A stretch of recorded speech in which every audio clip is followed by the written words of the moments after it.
Hey everyone, for this video, I will show you how to install an app in your Shopify store. First, on this left panel, click on Apps, then click on App and Sales Channel Settings. Now it will bring you to all the apps installed on your store.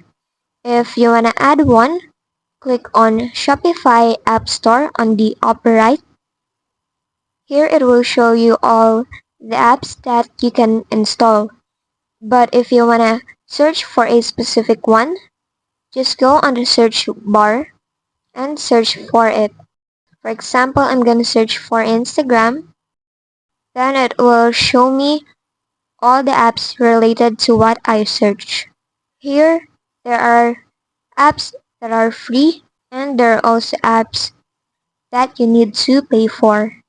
Now choose on one app, then click on Install. Then click on Install again.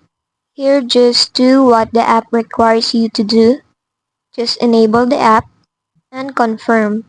Now if you go again to Apps, then click again to App and Sales Channel Settings, you will see that the app you installed is added to your Shopify. And that's it. If this video helped you, don't forget to like, subscribe, and hit the bell icon.